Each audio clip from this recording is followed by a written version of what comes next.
Hello बच्चों, हम पढ़ रहे हैं चैप्टर नंबर 5 द्रव की अवस्थाएं। इसमें हमारा नेक्स्ट टॉपिक है गतिज ऊर्जा एवं अणु की गति। गैसों के अणु निरंतर गति करते हैं, सब जानते हैं। गति करते समय ये आपस में और पाथ की दीवारों के साथ टकराते हैं, जिसके कारण अणुओं की गति और ऊर्जा परिवर्तित होती रहती है। इसलिए किसी भी क्षण सभी अणुओं की गति और ऊर्जा एक समान नहीं होती। अतः हम अणुओं की गति का केवल औसत मान ही ज्ञात कर सकते हैं। यदि नमूने में n अणु हो तो इनकी गतियाँ U1, U2, U3 up to UN हो तो अणु की औसत गति UAV द्वारा परिकलित कर सकते हैं, जिसको हम U एवरेज करके दर्शा सकते हैं U1 + U2 up to UN upon n। Now Maxwell और बोल्ट्जमैन ने प्रदर्शित किया कि गतियों का वास्तविक वितरण गैस के आणविक द्रव्यमान और ताप पर निर्भर करता है। मैक्सवेल ने कोई भी विशेष गति प्राप्त अणुओं की संख्या ज्ञात करने के लिए एक सूत्र का सृजन किया। आकृति जो बुक में दी है 5.12 कुछ गैसों की स्पर्श कारक में जो परिवर्तन होते हैं, तो उसने वो आकृति में आप देखिएगा आकृति का सर्जन किया था 5.8 में, जो भिन्न भिन्न तापों पर T1 और T पर अणुओं की संख्या और आणविक गति के मध्य ग्राफ दर्शाया गया है।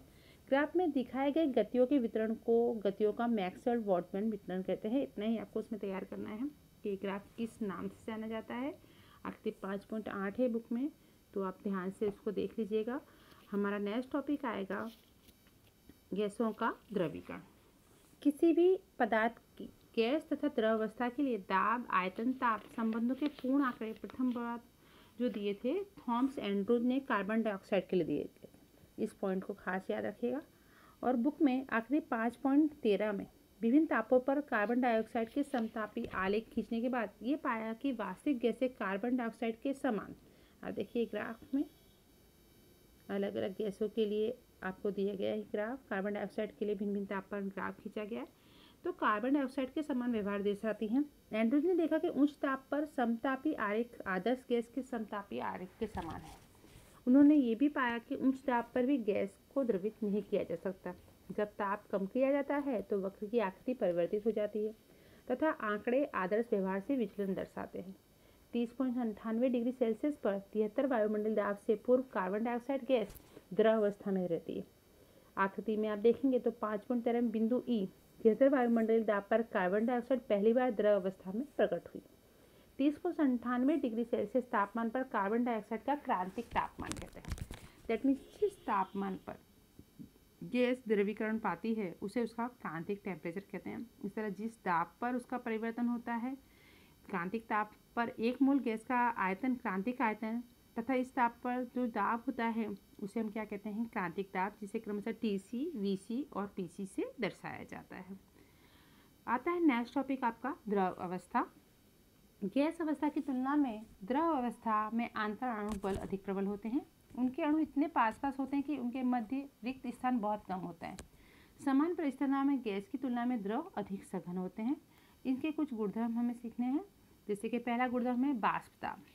यदि एक निर्वातित पात्र को द्रव से आंशिक दाब से रूप से भरा जाता है तो द्रव का कुछ भाग बाष्पीकृत हो जाता है और शेष आयतन से भर जाता है। प्रारंभ में द्रव वाष्पित होता है तथा बाष्प के द्वारा द्रव की सतह पर लगाए गए दाब में वृद्धि होती है। कुछ समय बाद ये स्थिर हो जाता है तथा द्रव एवं वाष्प अवस्था के मध्य साम्य स्थापित हो जाता है। ये जो अवस्था है साम्य स्थापित होने की, इसे हम साम्य वाष्प दाब अथवा संतृप्त वाष्प दाब कहते हैं। तो डेफिनेशन में 2 मार्क्स में या 1 मार्क्स में ये आ सकता है। वाष्प दाब समझाइए, इतना आपको उसमें लिखना है।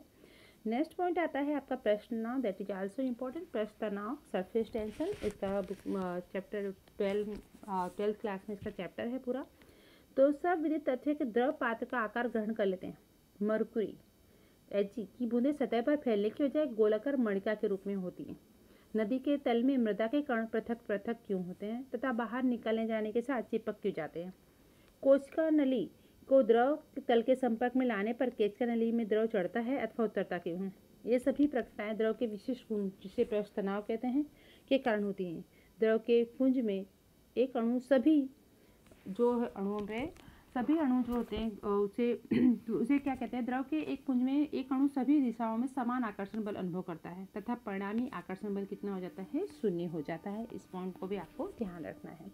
आपका नेक्स्ट डेफिनेशन है श्यानता। यह द्रवों का अभिलाक्षणिक गुण है। द्रव के प्रभाव की अवस्था में जब तरल की परतें एक दूसरे के ऊपर से गुजरती हैं, तब उनके मध्य उत्पन्न घर्षण बल के माप को श्यानता कहते हैं। घर्षण अणुओं के मध्य प्रबल अंतर आणविक बलों के कारण होता है, जो परतों को एक साथ बांधे रखता है और उनके एक दूसरे पर संचरण का प्रतिरोध करता है। तो इसे हम श्यानता कहते हैं। तो ये सारे गुणधर्म हैं, उनकी आपको डेफिनेशन ही तैयार करनी है, जो अच्छे से आप तैयार कर लेना। 1 मार्क्स में पूछते हैं। Okay, take care, bye.